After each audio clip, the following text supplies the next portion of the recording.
The James Show Podcast. I mean, the hyperbole is not stopping. And look, it's not a problem just because it's wrong or because it's insulting or because it's historically incorrect. This is the hyperbole. This is the sensational rhetoric that some people believe, and they're acting accordingly. This is why Charlie Kirk got shot. This is why the ICE facility got shot up in Dallas just, what was that, like 2 weeks ago?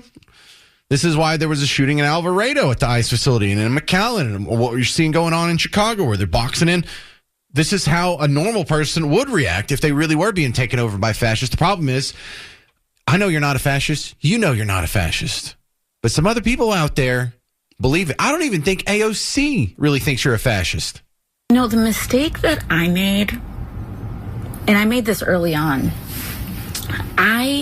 from all the movies that we see growing up about heroes and villains, is that I thought that fascist takeover attempts were going to be architected by evil geniuses. And I was not expecting how unearned, nepotistic, mediocre, and just dumb so many of the people architecting this were going to be. And it works because of brute force. Like, you can do anything through brute force, but it's not sophisticated and it does not merit my intellectual respect. That's my thought of the day. But what even is their definition of fascist? I keep seeing videos that float through my social media feed where they explain how the right wing is fascist, and they don't ever actually discuss any of the policies, or I'll say they discuss very few of the policies, just the few where, hey, they don't openly hate their own country and people and heritage. So that's how we're like fascists? We don't despise our own country? We don't have a globalist mindset? Okay, well, what about the gun control? What about the universal health care? What about the encouraging women into the workforce? What about the universal daycare? What about all the other policies that line up one after another with fascism? And what do I have in common with Hitler? Do you think he's really a right-winger, that guy? The vegetarian art school dropout PETA member?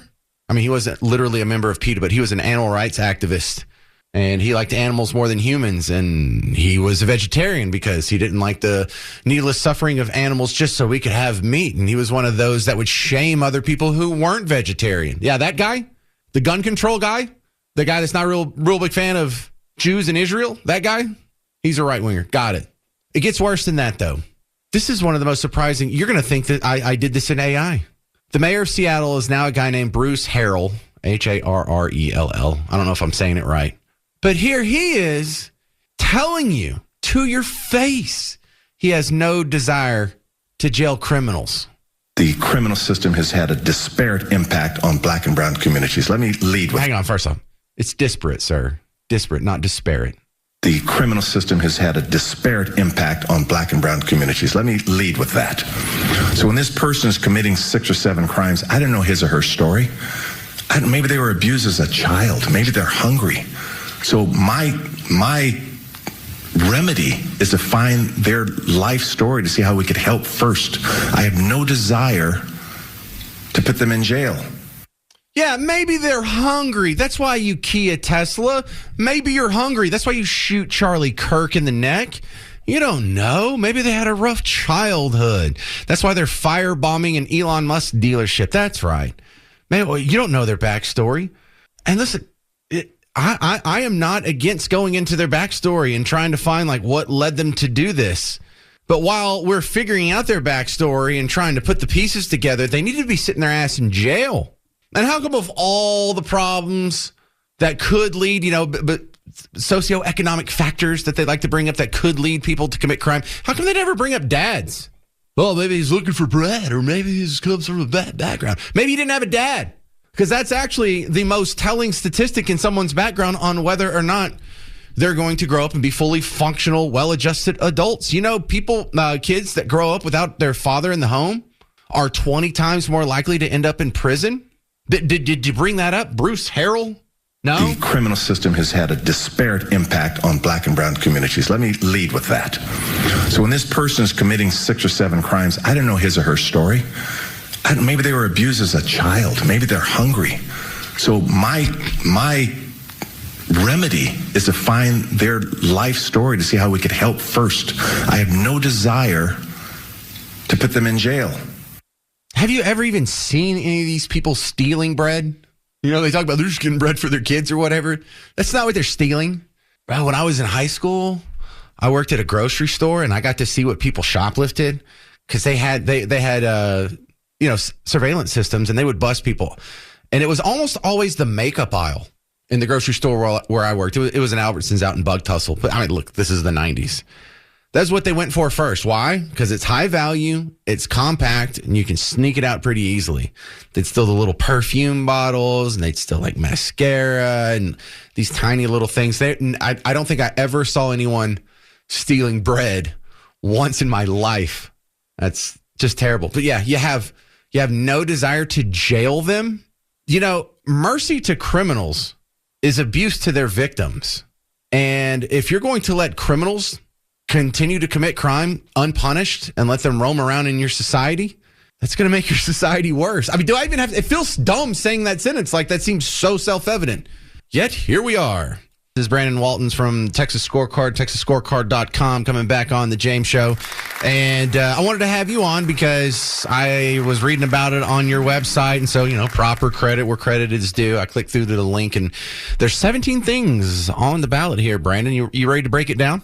Yes, I mean, there's 17 items here. Voters, no matter where you live in Texas, you're going to get to vote on this. Now, certain cities and counties and areas might have local elections, so you want to check what's going to be on your ballot. But everybody will be voting on these 17 constitutional amendments, and they're important because they're essentially, the main way that citizens can have say in exactly what happens at our government level are these constitutional amendments.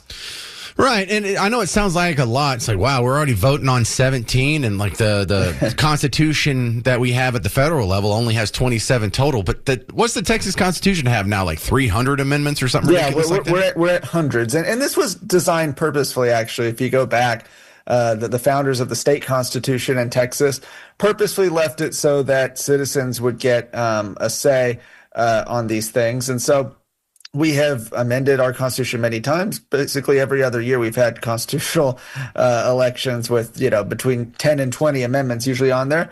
And they often pass, but sometimes you do see them fail. The set that we have now, I mean, without just going through and listing all 17, I think can broadly be put into a few categories. One, right, dealing with taxes. Others dealing with spending, and then the rest sort of fall into a third category, which is just sort of a more general category. But I think the taxes one people are going to be very interested for. Yeah. So in the taxes, there's a lot of them that are we prevent the legislature from doing an ad valorem tax, and there's about 4 different iterations of that. One of them looks like it's kind of aimed at the stock market that's coming here. We're getting our own exchange, and they say, well, we're not going to have ad valorem taxation on securities that are exchanged around here. Mm-hmm. So I don't even think we need to go through some of these. You can read those and they're self-evident. The ones I'm worried about are some of these that are kind of worded in a way that feels ambiguous. Yeah, there's a few of those to be certain. I mean, some of them I think, increasing the homestead exemption for people to $140,000 or up to $200,000 for seniors. I think those are the ones I would expect to pass pretty heavily. Hard to imagine somebody who doesn't want their homestead exemption to go up. But then there's a few that I think people are going to need to sort of sort through. Some of them dedicate state funds towards certain things. So you have Proposition 1, for example, which dedicates essentially some extra money for the Texas State Technical College system for trades, essentially. Proponents say we need more invested in trades and actual practical careers, while we're pouring money into our Texas universities. Others say, well, we can give money to that, but we don't want to, constitutionally dedicate these funds. And so you have some like that. You have another one that creates a Dementia Prevention Research Institute. I hate that. Another that would create a new fund for more funding for water and different infrastructure. And as you can imagine, groups that especially pay a lot of attention, fiscal responsibility groups that are watching the legislature, are generally have been opposed to those propositions, mainly because they sort of tie up funding in future years that could otherwise be going towards, I don't know, lowering property taxes. Well, the Republicans make me want to hit my head against the wall because the Democrats will propose spending money on pretty much anything. But then this is supposed to be a red state. We're supposed to be run by people who want limited government, if not government to be smaller than it already is. And here we are at $3 billion for a Dementia Prevention and Research Institute of Texas. Now, I'm not pro-dementia, but it's primarily because I'm not pro-dementia that the solution of it shouldn't go through government. So where does this even come from? Like, how are Republicans okay with some of these? Yeah, well, it's important to note all of these amendments had to pass the legislature with 2/3 support in both chambers. So that means they needed bipartisan support in the House and bipartisan support in the Senate to make it onto the ballot, where they will just need a majority support on the election next month. This Dementia Research Institute, sort of interesting for a couple reasons. One, this was a big priority in the Senate. Lieutenant Governor Dan Patrick pushing that through, even though you had a number of conservatives voting against it, especially in the Texas House. It sort of reminds me, and you mentioned, you're not pro-dementia. I don't know anybody who is. Exactly. But it reminds me of, Texas has done something similar before with the Cancer Prevention Institute. And we saw from that years ago that, surprise, surprise, throwing money at the problem is not always the best way to solve it, especially when you can take more targeted approaches. So, while I think a lot of people look at this and they like the idea behind it, or certainly like the thought of putting maybe some resources towards tackling dementia, which is obviously a big problem. A lot of people saying, maybe we don't need to constitutionally dedicate revenue towards this. Well, yeah, I think the closest analog we've had recently is the Rural Broadband Initiative, where we're going to spend a few $1 billion. So some guy who lives out in the hinterlands can get more than 300 megabits per second. It's like, what are we doing? Yes. Well, and at a time where we see, that's a perfect example, because we'll see at the same time, while they're still rolling out this broadband, rural broadband that was voted for and approved years ago, you see private market, free market solutions like Starlink, right, which completely negate the need for all this infrastructure and offer higher speeds than what the rural broadband program was putting in to these rural areas. So, in some of these cases, the free market can do better, surprise, surprise, than the government can, even at the state level. In every case, Brandon, don't be shy. This is Brandon Waltons from Texas Scorecard. Yeah, and I like to liken it. Just, hey, back up the clock 30 years. And what if we were going to spend billions of dollars in taxpayer money to make sure everyone in rural areas had dial-up internet? That was the hottest, fastest, cutting edge technology we had at the time. It would sound really stupid to do something like that now. We're like, I can't believe we did that in the 90s. This is exactly what we're going to think about this rural broadband thing. Mm-hmm. That's what we'll think about the Dementia Prevention and Research Fund. So there's some good in here. There's some bad in here. But I am just confounded on how some of this stuff even makes it onto the ballot. Yeah, like I said, it's got to get 2/3 support. So that means Republicans and Democrats voted for these to get them on the ballot. I'll say one of the propositions that had a hard time getting on there with Democrat support is dealing with bail reform. You have one that barely made it onto the ballot that would deny bail to certain violent offenders, which has been a part of the bail reform discussion, not letting criminals out for free on little or no bail where they've been able to commit crimes again. It was part of a package. There were supposed to be some others that were on the ballot, but this was the only one that was able to garner enough Democrat support to actually make it on the ballot this time. I hear you. All right, Brandon Walton, Texas Scorecard. I appreciate it. The James Show rule of thumb, if it's a new tax, vote against it. If it's for cutting taxes, vote for it. If it's new spending, vote against it. If it's cutting spending, vote for it. I don't see anything in here that's cutting spending, though, so it's pretty disappointing, but worth paying attention to, so I appreciate the assist there, bud. Absolutely. You're going to love this little viral video where a guy thinks he's owning you. America's so bad, I'm leaving. Well, bye. Well, I've made up my mind. I will be turning in my DACA and returning to Mexico. We came to... Wait, does everyone know what DACA is? The Dreamers. Remember, they're deferred action for childhood arrivals or something to that effect. That means if you were brought here before you were 18 by your parents, technically you're illegal and you weren't born here, so you're not a citizen, but you were getting a pass. You were getting a mulligan, a get out of jail free card on our immigration laws. It was a silly loophole that Obama came up with, and this guy's giving it up to go back. Well, I've made up my mind. I will be turning in my DACA and returning to Mexico. We came to America January 15th, 1996, so almost 30 years. I was a baby, so I have no memories of Mexico, but I think it's time for me to go back. Now, there is a lot of fears and wonderings and what ifs, but I do not want to be captive to this country anymore. I am a homeowner, I'm a teacher, and I'm currently in my master's program. So this is going to take several months to deconstruct 30 years of building a life here. So I graduated in May, and as a teacher, we work through May. So by June of 2026, I should be back in Mexico. So again, it's going to be a long process. It's going to take some time, but I have already started working towards that big change. And I'm not doing it out of fear or worry. I am choosing to be with family. I am choosing to be free. I am choosing to travel. And I am choosing to give the good that I have to the country where I come from. That's beautiful. Get the hell out of here then. You're not supposed to be here. Your parents are criminals. When they brought you here, they were breaking the law. You've been skirting the law from a ridiculous policy from 2 presidents ago. I guess technically 3 presidential administrations ago, but who knew? You knew. You were told, remember, there's no way, it's impossible to deport every illegal immigrant. We're not going to have to deport them all. Some of them will self-deport, and that's fantastic. It's amazing how people just can't see, you ever play chess and you got to think 2-3 moves ahead? Isn't that nice when you see the law being enforced? The propensity for people to continue breaking it diminishes. Do I need to use smaller words? So when you find out that you're not going to get a free pass anymore, they're actually going to enforce the law as it's written on the books. Some people are going to stop breaking that law. Isn't that amazing? It's the same thing that happens when you talk about shoplifting or when you talk about bothering ICE agents. You start punishing these people or just enforcing the law as it's written, you're going to get voluntary compliance. All right, my next guest is coming back on the James Show. She was here last week. Chloe Cole.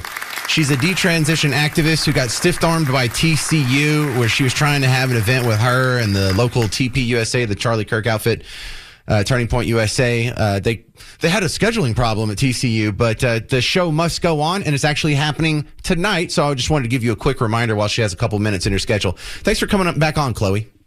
Yeah, thanks for having me again. All right, so tell me about this event. What's going to happen? When is it? Where is it? And who needs to go?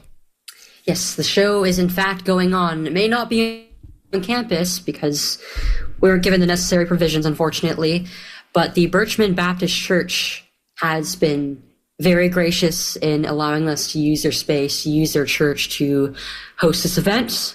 And it's happening in just a few hours at 7 p.m. The doors will open at 6:30. I'm really excited to see everybody there. So what happens at these events? What if someone goes, what can they expect to see? So I'm going to be delivering a speech, and then after that, we're going to go into a Q&A session. Who needs to where go? Anybody contribute. Anybody can ask me whatever they want to pertaining to my story or pertaining to my testimony or anything that they want to. Who needs to go? Who's this aimed at? In the biz, we call it your target demographic. Who is that? So I speak to a lot of different demographics, and the primary demographic for this, I would say, would be people in the community as well as, especially the college students who are at TCU, because I speak on issues that I think are primarily affecting people within my generation, people who are having to battle this in their personal lives as well as at school, sometimes with staff, sometimes with other students, or even in their own curriculum. Well, I remember when you told your story last week on the James Show, you were talking about your journey into becoming trans and then detransing out of that. And your story started at age 11. I just assumed younger kids, high school kids would probably want to be exposed to your side of this story too. For sure. And that is an audience that I am in the middle of breaking into as well, because this is something that started for me much earlier than college. I still was in middle school, and it's something that I think a lot of people in the younger generations are interested to hear about, especially from a more critical perspective, because they've seen this for themselves, and they've seen the ideological capture that's going on in front of them. But because they're younger, they want to have a role model to look up to let them know that, yes, I too have a role in the conversation around this, and I can stand up for my values. Well, it's a powerful story. I appreciate you spending a few minutes on the James Show to remind everyone about the discussion we had last week and the events tonight. Birch Baptist Church. You can find more information online. Do y'all have a website dedicated that I could promote for you? Not that I know of. Sorry. Well, I mean, I follow you on Facebook, and you have a ton of videos on YouTube. So just yeah. So I'm on social media. I primarily am on X and Instagram, as well as YouTube. So you can just find me by looking up Chloe Cole. Chloe Cole. Have a good event tonight. Thanks for coming back on the James Show. Thank you so much. And if you want to see the full, we spent an hour with her last week. I clipped that out. It's on the WBAP Facebook page and on our YouTube channel as well. It is a powerful hour. I've cut off all the commercials, so it's really only like 35 minutes. But if you want to hear the story of a girl who, starting at age 11, was being indoctrinated into the trans ideology and then broke out of it in her teens and is now actively speaking as a detransition activist. It's a powerful story, and it'll kind of break your heart a little bit, but it's worth seeing and sharing with people. So go check that out on the WBAP Facebook and YouTube. I just saw this over the weekend. There was a guy who got fired for Charlie Kirk comments. And you're like, Charlie Kirk, that was like a month ago? Yeah, that was almost a month ago. However, that's not stopping people from still getting themselves fired for being ghouls. I made some stupid comments about Charlie Kirk on the day that he was shot. I said some things on Blue Sky and on Threads that I'm sorry, not sorry for, but I said them and I deleted them when it was requested that I do so by my employer. And then today on a weekend, I'm told that I am no longer employed at Microsoft. After 6 years building the diversity, equity, and inclusion department from scratch. Oh, thank God. I lose my job because one of you, some random person, reports my posts to my employer, goes out of their way to find out where I work and takes my job, takes my security away from me for a thought, for an opinion. And you talk about freedom of speech like you care about it. And you're just going to take my money, my life, my food off my plate because I don't like Charlie Kirk? That's not okay. It is not okay to target me because I felt joy that day. I can't help how I feel. I felt joy. That's me. That's what I believe. That's what I think of him. I can't help that. So I don't deserve a job? No, you're an absolute ghoul. You felt joy. You felt joy at Charlie Kirk dying. Well, you know what? I feel joy at you losing your job. I don't even want you to die. It just, I built Microsoft's diversity, equity, and inclusion program from scratch. Oh, fire him twice. Can we fire him and anyone who replaces him? Can we just get rid of that whole department? You're a bane on my existence, sir.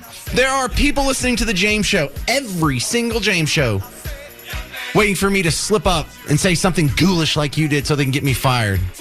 At every step along the way where I've been on a right-wing talk station, there are people who try and get me fired on a regular basis. I have to have HR meetings at every single job, except for the one in Waco. I didn't have to have HR meetings for that one, so that was pretty cool. But yeah, can you imagine what it must feel like to being fired for having a difference of opinion? Yeah, I remember COVID. I remember the thousands, if not millions of people lost their job. And we're all cheering that you lost yours, sir. I mean, I love it. There's thousands of pilots out there who lost their job. There are soldiers. There are nurses. There are doctors. There are talk show hosts. There are teachers, professors, administrators, bus drivers. We all celebrate the fact that you lost your job for being an absolute ghoul. I don't celebrate the fact when anyone loses their job. But even now, a month later, when you're saying, I'm sorry, I felt joy celebrating another human being's death. No, get the hell out of here. Go. No one feels sorry for you. No one should feel sorry for you. And then again, what is with this habit of people when they're crashing out? Oh, I'm having a mental breakdown. Let me turn on my camera and film it and share it with the entire world. What the heck are you weirdo? So yeah, he lost his job. I love how these people were concerned. Can you believe people are getting fired just for having a difference of opinion? Yeah, that's been our entire lives, sir. What do you think cancel culture has been aimed at? It hadn't been aimed at you. Did you cry for Roseanne when she lost her job? Did you cry for Alex Jones when he got deplatformed? No, you didn't. And we all kind of agreed, boy, that was really ghoulish for Alex Jones to say Sandy Hook was fake. It was a false flag event. And there were no crime. I doubt this guy cried for Alex Jones. No, sir. For one thing, your job shouldn't have ever existed. You were the guy who built the diversity, equity, and inclusion program at Microsoft from the ground up. Well, apparently you're not for diversity of thought if you celebrate the death of Charlie Kirk. Like, you can go take these the most strident lefties out there. Like, I wouldn't celebrate if Bernie Sanders died, and he's a communist. Well, a socialist. He even admits that he's a socialist, but, socialism, communism, the ideology that murdered 100 million of its own citizens in the 20th century alone. You can even have an ideology that terrible, with that terrible of a history, and I'm not going to celebrate your death. In fact, you can even celebrate the Democrat Party, the party of slavery, Jim Crow, Trail of Tears, internment camps during World War II, the KKK. Pretty much every American atrocity in history can be attributed to that party, and I still don't celebrate when a Democrat dies. That's way worse than Charlie Kirk. This is Henry in Fort Worth. You're on WBAP. Hey, Henry. Yes, sir. I want to thank you very much, and I want to know, do you really think that a person should get fired for that? Think real hard about it. For being ghoulish about Charlie Kirk's, for celebrating and finding joy in Charlie Kirk's death? Yeah, what's wrong with that? You act like this. Think real hard about it. Thank you, sir. Have a great one. But no. Explain to me. How am I wrong on this one? What happens if I think real hard? What conclusion do I come to? Just do some thinking. Maybe take a day or two and think on it. Sometimes people have to think on things before they do. Well, before they come to a conclusion. Well, clearly, your brain works faster than me. Why don't you just tell us what the conclusion is, Henry? A person lost their livelihood. Yeah. Freedom of speech. So what? Remember that? Freedom of speech? Yeah. Is he going to jail? Thank you, then. You have a great one. Is he going to jail? Is he? He hung up. Bro, that argument doesn't work on me. I've already lost jobs for things that I've said. And I brought up COVID. How many people lost their job for speaking out against masks and vaccines? Do you think Henry was concerned when our YouTube channels got wiped out, when our Facebook pages got wiped out, when our Twitter accounts got wiped out for daring to say that the virus probably came from the lab in Wuhan, the novel coronavirus respiratory infection lab, right? Well, just think about it. You sure you think that? Yeah, actually, I'm sure I think that. Yes, freedom of speech doesn't mean you can say whatever you want and never get fired. In fact, I could say there's a handful of sentences I could say that would get me fired right now, and I bet you wouldn't defend me, would you, Henry? 800-288-9227, 800-288-9227. Coming up next on The James Show, another viral video that I want to put in front of your face that shows, hey, look, Democrats are refusing to do business with people at lunch counters again. It's just like the 50s and 60s. 800-288-9227. I'm James Parker on News Talk 820, 93.3 FM, WBAP. The James Show Podcast.